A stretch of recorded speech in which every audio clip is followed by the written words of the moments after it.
Acordo de manhã para prosear no mundo do campo, as notícias escutar. Vem com a gente em toda a região com o seu programa Paracatu Rural. Tem notícias, informação e o mais importante, sua participação. Programa Paracatu Rural. Programa Paracatu Rural. Gente, vamos começar o nosso programa falando sobre reunião plano plurianual. Isso mesmo, aconteceu na semana passada aqui em Paracatu. O homem do campo enfrenta vários desafios no dia a dia na propriedade rural. Nós conversamos com homens e mulheres de diferentes regiões rurais do nosso município para saber quais são as principais dificuldades enfrentadas. A conversa aconteceu na sede do Sindicato dos Trabalhadores Rurais durante a audiência pública para tratar sobre o Plano Plurianual 2018-2021, que tinha como objetivo escutar as queixas dos moradores para traçar os programas, ações e metas do município para os próximos anos. Durante a reunião, nós conversamos com o presidente da Central das Associações Rurais, Deusdete Soares Santana, que informou que no período eleitoral do ano passado, as entidades ligadas ao meio rural se reuniram e traçaram propostas para embasar o governo no setor, então, nos próximos anos, e que, inclusive, o prefeito Olavo Condé, então candidato, assinou o documento, comprometendo-se com propostas, porém, não as cumpriu. A gente, com toda a preocupação, quando a gente criou a Central das Associações, justamente para a gente se organizar e apresentar as nossas dificuldades, né? Como hoje a agricultura familiar, né, ela tem uma dificuldade muito grande, e como eu sou de assentamentos, como nós criamos a Central, eu vi a dificuldade das associações também, das comunidades tradicionais, né, que hoje nós somos 54 associações, e aí a gente tinha essa preocupação, que era um ano eleitoral, e que a gente precisava discutir o que a gente queria para esses próximos 4 anos. Né, foi feita uma reunião aqui no sindicato, onde veio os 2 candidatos, né, o Olavo com a Vera, e onde a gente uma carta proposta, onde a gente entregou com toda a retificação, com todos os problemas que a gente tem lá, e a gente tinha o anseio de participar, né, do governo, participar, por exemplo, um exemplo da Secretaria de Agricultura, onde a gente vê que é muito importante a questão da Secretaria de Agricultura, mas que a gente tem que discutir com tudo na hora certa, mas também com as pessoas certas. Eu acho que a gente nunca teve isso, e a gente tinha essa ansiedade para ter, e a gente não conseguiu ter. O prefeito comprometeu com nós que ia sentar com nós na hora de fechar o segundo governo, mas não chamamos nenhuma das instituições, nem a Central das Associações, nem o sindicato, nem a Copefam, né, nem o Conselho. Todas essas entidades, juntamente com os presidentes das associações, queria ter participado, discutido por perto qual é a nossa necessidade. O documento foi uma proposta do Conselho Municipal de Desenvolvimento Rural Sustentável, Central de Associações Rurais de Paracatu, Cooperfam, Cooperativa Mista dos Assentados e Agricultores Familiares do Noroeste de Minas, Sindicato dos Trabalhadores Rurais, Associações Rurais de Paracatu e Conselho Municipal de Segurança Alimentar e Nutricional. Deusdete continuou, melhor dizendo, as críticas ao governo municipal. Hoje a Central das Associações, que faz toda a prestação de conta de todos os convênios de gradagem de silagem, de calcário, sem nenhum funcionário, por exemplo, da prefeitura para nos ajudar. O ano passado deu, esse ano o prefeito não deu, e a Central está bancando uma pessoa lá para poder fazer um trabalho que deveria a prefeitura estar fazendo. Então, assim, e ultimamente, né, de todos os que a gente convida o prefeito, ele não está presente. Né? Eu acho que assim, né, já é a terceira reunião, né, que a gente discute, que o prefeito não está presente para discutir. Porque traz o secretariado, mas o secretariado, né, ele é subordinado ao prefeito. Então a gente queria que o prefeito estivesse presente para a gente colocar a nossa dificuldade. Né? Então, assim, eu estou muito preocupado, né, com essa discussão aí desse plano, porque nós temos tantas outras coisas aqui para discutir, né? Nós temos um documento que fomos enviado, entreguei hoje na mão do secretário de Planejamento, o Erasmo, toda essa nossa, mas eu sei que todos vão falar aí, né, alguns vão falar que não estão satisfeitos, né, porque nós precisamos ampliar mais essa discussão. O Paracatu Rural também conversou com o presidente do Conselho Municipal de Desenvolvimento Rural Sustentável, o Tacílio Cândido Pereira. Ele citou alguns problemas enfrentados pelos produtores rurais dessa região de Paracatu, Noroeste Mineiro, e o que deveria ser prioridade no setor rural aqui em Paracatu.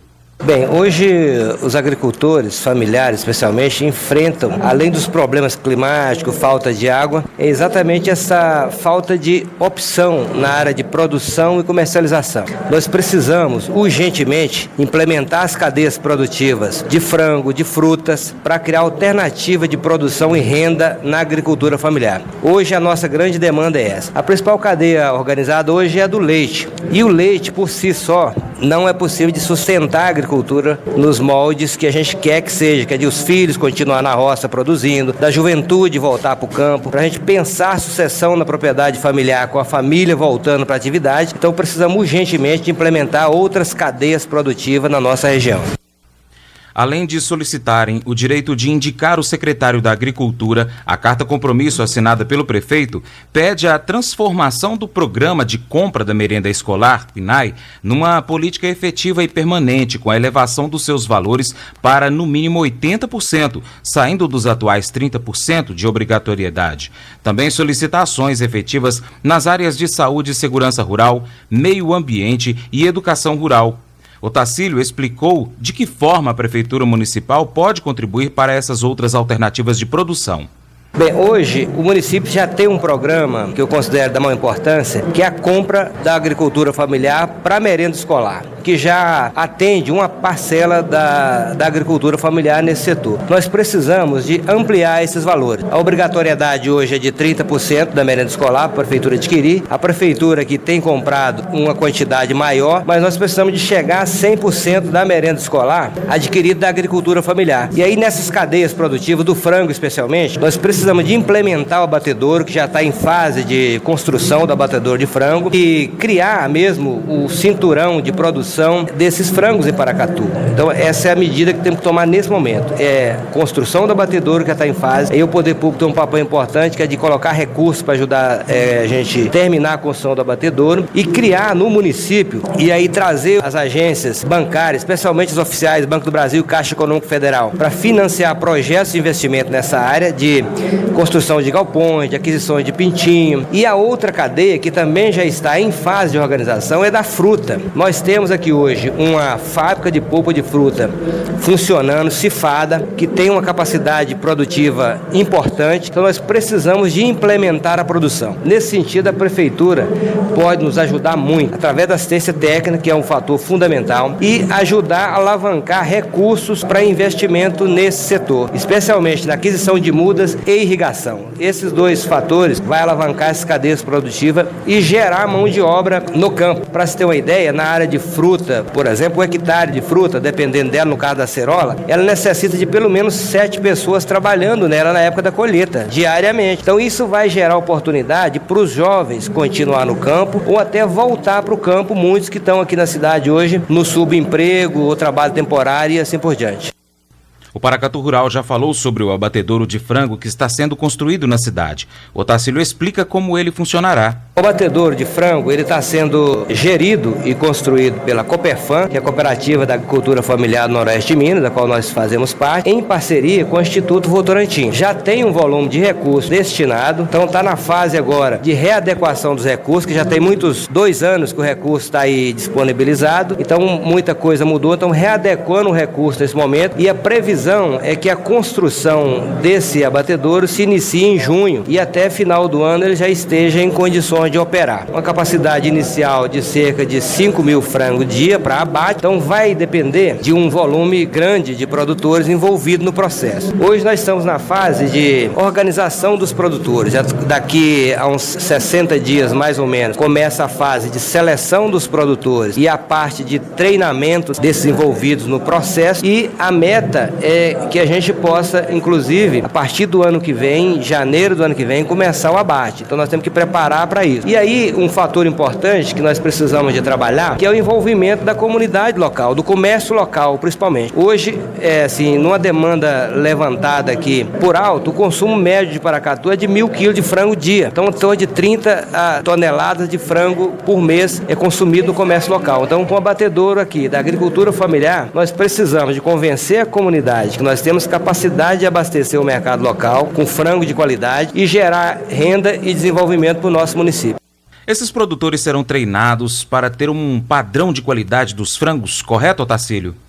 A meta é exatamente essa. Primeiro você tem que passar por todo o processo sanitário que a legislação exige, né? Então todo mundo vai produzir nessa linha um frango com toda a qualidade e sanidade obrigatória que a lei determina, mas também a nossa meta é produzir um frango diferenciado. Por exemplo, o frango caipira. Nós queremos entrar no mercado local, regional e até, quem sabe, no mercado nacional com frango caipira, com a marca nossa aqui de Paracatu. Essa é a nossa meta. E é claro que no primeiro momento nós precisamos de fazer girar uma fábrica, um empreendimento. Então, inicialmente vai produzir o frango com 60 dias, o frango considerado branco, mas a meta a médio e longo prazo é a gente conseguir atingir um volume de produtores com frango caipira, que é o objetivo que a gente tem no nosso principal objetivo do abatedouro em Paracatu. Então, com a produção em larga escala, o valor do frango caipira ficaria bem menor do que é hoje, né? Essa é a meta, essa é a condição de produzir um frango caipira com todas as características que nós temos hoje de frango caipira na nossa região e num preço acessível ao consumidor, porque quem é que não gosta de comer um franguinho caipira? E muitas vezes o valor é muito alto. Então a meta é exatamente essa, ter uma remuneração boa para o produtor, mas também ter um valor que seja acessível ao consumidor local. Tá certo. Sobre a cadeia de hortifruti que o Otacílio falou, ele acrescentou que os produtores também precisam do apoio da Prefeitura Municipal para desenvolver esse outro setor e não depender apenas do leite, como acontece hoje. Essa questão da organização dos produtores de olerícolas e folhosas, principalmente. Nós temos uma demanda crescente em Paracatu por produtos de qualidade, especialmente produtos orgânicos ou com uso mínimo de defensivos agrícolas, que é de hortaliças, que vem toda de fora. Hoje nós fizemos um levantamento aqui junto ao comércio local. O consumo de Paracatu hoje nessa área de hortaliças, incluindo abóbora, beterraba, cenoura e outros, é da ordem de mais de 40 toneladas por mês. E a nossa produção hoje, excluindo o que vende na feira no sábado, não chega a 20 toneladas. Então, todo o resto da produção vem do Ceasa de Brasília, de Patos de Minas, de Uberlândia e outros locais. Então, uma forma da gente desenvolver a economia local é colocando esses produtos através dos produtores daqui de Paracatu mesmo. Então, nós já estamos fazendo esse trabalho juntamente com as parcerias que a Coperfam, a Central das Associações e o Conselho está trabalhando, que é com a Embrapa Cerrado aqui de Brasília, a UNB, que também já veio para o processo, a Universidade do Vale de Jequitinhonha, sediada em Unai, o IFTM aqui de Paracatu, a Finon e outras organizações que atuam na parte de produção de conhecimento e tecnologia para somar com a gente. E a Prefeitura, como uma das grandes fomentadoras, precisa de estar colocando, especialmente no orçamento e a discussão que nós estamos fazendo do plano plurianual, os recursos necessários para ajudar a fomentar essa atividade no nosso município. Uma atividade que agrega muita mão de obra, hortaliças necessita de muita mão de obra, remunera bem o produtor e é possível de colocar um produto sempre fresco aqui na comunidade que é produzido localmente. E com isso, evidentemente, nós vamos fomentar o desenvolvimento do comércio local e a economia. Então, essas atividades são fundamentais para garantir a sucessão na propriedade rural hoje. As dificuldades que os produtores e produtoras rurais enfrentam no cotidiano são inúmeras. E uma dificuldade nova que está atormentando os produtores de nossa região é a insegurança. Muitas propriedades rurais estão sendo assaltadas, criminosos levam desde gado a armas, dinheiro e chegam até agredir as vítimas. Conversamos com vários produtores sobre essas e outras situações enfrentadas durante a audiência pública para tratar, junto à Prefeitura Municipal, do Plano Plurianual 2018-2021. A produtora e presidente da Associação dos Produtores da região do Santo Aleixo, Valéria Pimentel Barbosa Lucas, disse que a segurança é um ponto que merece destaque do Poder Executivo de Paracatu neste plano que está sendo desenvolvido.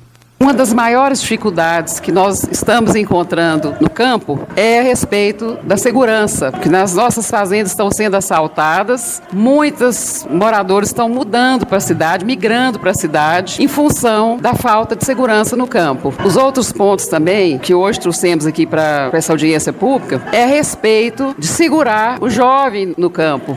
O jovem, ele não encontra muita atividade no campo, e com isso eles têm migrado para a zona urbana. Nós sugerimos aí a construção de pequena vila olímpica no campo, nas escolas polo, porque o prefeito sugeriu a construção de uma vila olímpica aqui na área da PAI, onde vai ser construída as casas populares, uma grande vila olímpica, e nós sugerimos também a construção de pequenas vilas olímpicas nas escolas polo já existentes, a fim de que as crianças tenham onde participar de atividades esportivas no campo.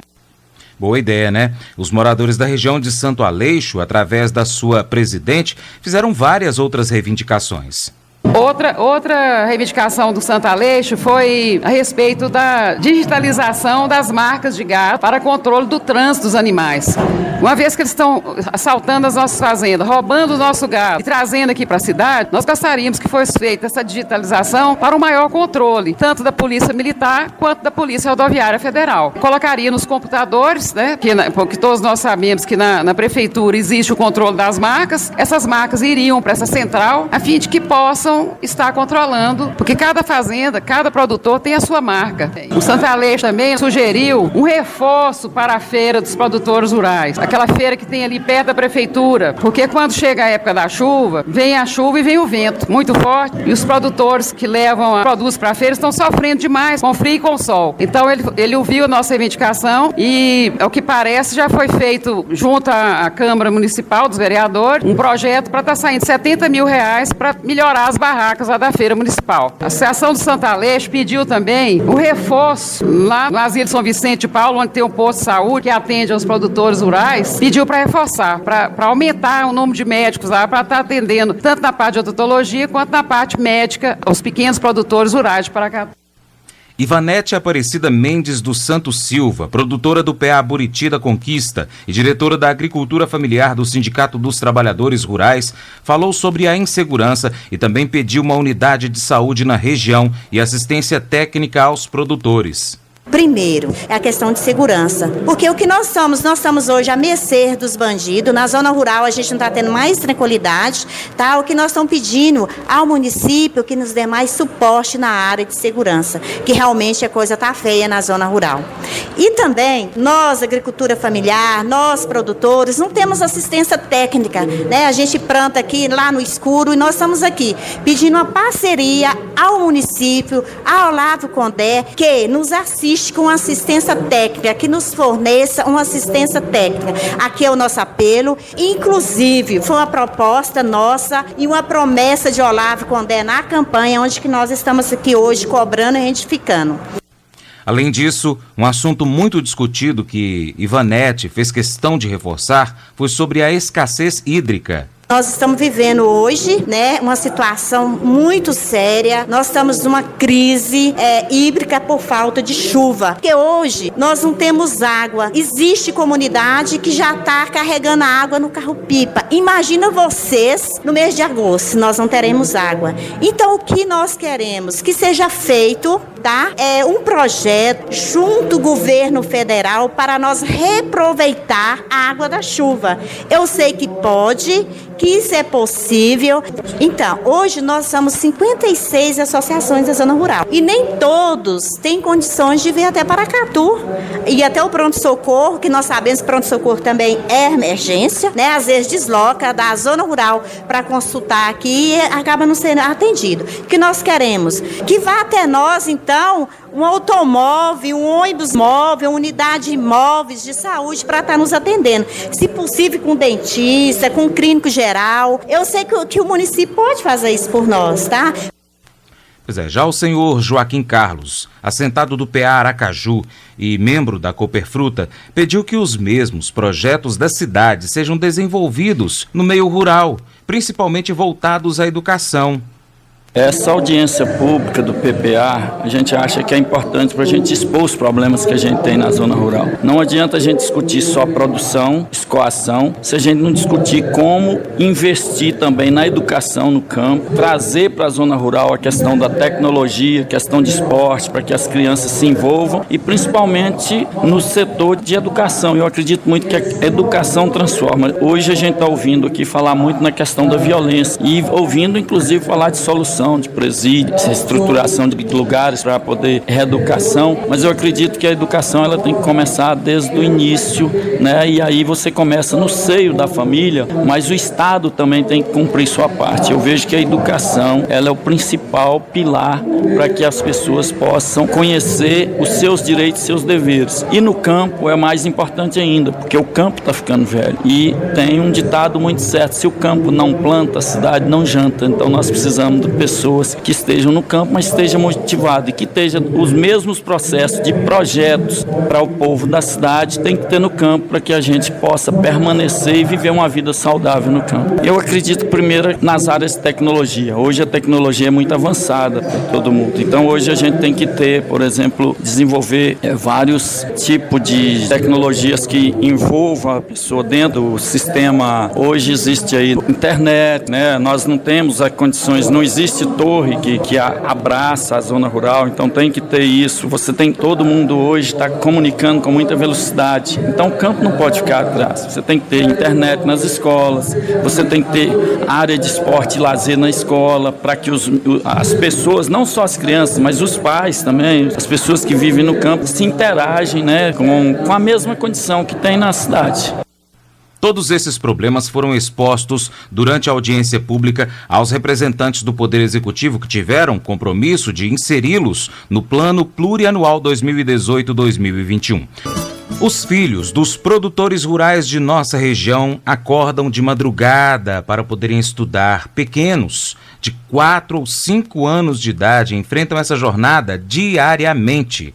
A moradora do assentamento Herbert de Souza, Andréia Aparecida de Campos Cordeiro, conta como são os problemas no dia a dia da sua comunidade. Tem 3 pontos que eu destaco, que eu acredito que seja de extrema importância. O primeiro é a questão do horário da escola da minha região, que ela tem apenas um turno, atende várias crianças de vários assentamentos, vários acampamentos, só que essas crianças elas acabam levantando muito cedo, por volta, tem crianças de 4 anos que saem das suas casas às 4, 5 horas da manhã. Então a nossa reivindicação é que essas aulas começassem mais tarde, uma vez que a escola tem apenas um turno, porque colocar uma criança nessa idade para levantar num horário desse acaba atrapalhando e dificultando o aprendizado dessa criança.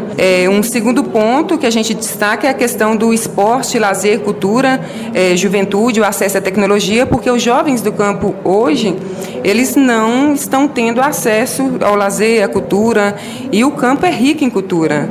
E se essas culturas estão, por um acaso, desaparecendo de alguma forma, cabe aos órgãos municipais, eu acredito, fazer uma ressignificação dessas culturas, levar o esporte ao lazer, até mesmo como forma de incentivo para que esses jovens permaneçam no campo, uma vez que o nosso campo está envelhecendo e precisa de uma sucessão. Então, a nossa reivindicação é que essas coisas, essas demandas, sejam repassadas para os órgãos competentes e que os mesmos estejam nos auxiliando, porque aqui na cidade a gente vê várias quadras, vê parquinhos que tem brinquedos que as crianças da cidade não se importam com isso, e o que para eles não valem nada, para os nossos meninos valem muito.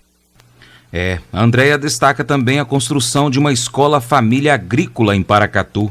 Terceiro ponto que a gente reivindica é a questão de uma escola. Mas que escola é essa que a gente quer? A gente quer uma escola família agrícola. Hoje, Minas conta com 21 escolas famílias que atendem meninos do campo, filhos de trabalhadores rurais, assentados, acampados, quilombolas, indígenas. E nós queremos trazer para Paracatu essa escola. Em Natalândia, no município de Natalândia, já existe uma escola que trabalha com a educação do campo, que é uma educação que o quê? Que contextualiza a realidade desses meninos, que ela busca atender as especificidades desses meninos. Um menino que vive hoje no campo, ele não tem as mesmas especificidades que um jovem da cidade tem. E por vezes o que acontece? Quando esses meninos saem da cidade, acontecem geralmente duas formas muito corriqueiras. Quando eles saem do campo e vêm para a cidade, eles deixam e passam a ter vergonha porque eles são discriminados, infelizmente, às vezes até pelos próprios professores, porque não foram uma nem várias situações que nós, enquanto do movimento social, acompanhamos, e eles acabam por deixar e não querer mais pertencer ao campo. Eles têm vergonha de se dizer sujeitos do campo, e eles querem aderir à cultura urbana, querem ser como os meninos que vivem na cidade. E outro caso também que acontece com frequência é que esses meninos aí, eles tendem a não mais querer vir para a escola da cidade. Eles acabam deixando, param de estudar e permanecem no campo. E o campo hoje, ele tem um índice de analfabetismo muito alto. Andréia é monitora da Escola Família Agrícola de Natalândia. Conhece bem a realidade e o que é ensinado aos alunos. Em Natalândia, cerca de 140 quilômetros de Paracatu, hoje são 400 alunos atendidos de 18 diferentes municípios. Cerca de 50 crianças de Paracatu estudam lá. É onde a gente reivindica também que dentro da Escola Família Agrícola e que a mesma fosse trabalhada em regime de alternância, ou seja, o estudante iria ficar 15 dias na escola em regime de internato e 15 dias em casa, e no período que ele está em casa, ele coloca em prática no campo, na zona rural, o que foi que ele aprendeu na teoria na escola, e que essa educação se estendesse também para jovens e adultos, logicamente que de uma outra forma, pensaria-se uma outra maneira de alternância em dias diferentes, mas que essas pessoas que nunca tiveram acesso aos bancos escolares, nessa idade hoje talvez mais avançada, que pudessem ter. Essas são as principais reivindicações, porque assim, o campo é por vezes ainda hoje tido como um lugar de atraso, um lugar de abandono. Em partes mas ele não é atrasado. Assim, nossos jovens são meninos inteligentes, meninos que sonham com um futuro melhor. Muitos deles não querem sair na cidade, uma vez que quando eles saem da cidade, eles vêm ocupar geralmente as periferias, e a gente sabe depois que outros caminhos que eles acabam tomando. Então, assim, uma escola família agrícola seria o quê? Pensar na possibilidade de manter esses meninos no campo, trabalhar sucessão rural com inúmeras famílias. Nessa escola, então, Andréia, são ensinadas técnicas agrícolas e também a parte escolar, como português, matemática, história, geografia, tudo certinho, né? Tem a parte da base nacional comum, né, que são essas disciplinas que a escola dita tradicional trabalha. A parte técnica, onde eles vão aprender a lidar com várias partes da agricultura, pecuária, enfim. E tem a parte, uma vez que eles convivem em regime de internato 15 dias, eles aprendem a ter um convívio social, que hoje é de extrema importância. Aprendem a tolerar e conhecer e a respeitar o outro, o companheiro que está com ele. Outra coisa bastante importante que a Escola Família Agrícola trabalha é a questão da política, a formação política. Geralmente os meninos, quando eles entram nas escolas famílias que a gente aborda o assunto política, eles já trazem das suas casas aquela ideia de que todo político rouba, a política só tem corrupção. E a gente trabalha o processo político com eles, faz toda uma formação política, de modo que eles percebam que se eles querem mudança, eles precisam ingressar. Porque aí a gente entra até numa questão mais filosófica de um sujeito famoso que dizia que aquele que não ama a política, ele acaba sendo governado pelos maus. Então, assim, a gente trabalha com eles, deles pensarem que se eles não entrarem, quem vai continuar na política serão sempre os mesmos. Então, eles precisam entrar, precisam passar a conhecer que caminhos percorrer e para tentar fazer a diferença no futuro muito próximo. Paracatu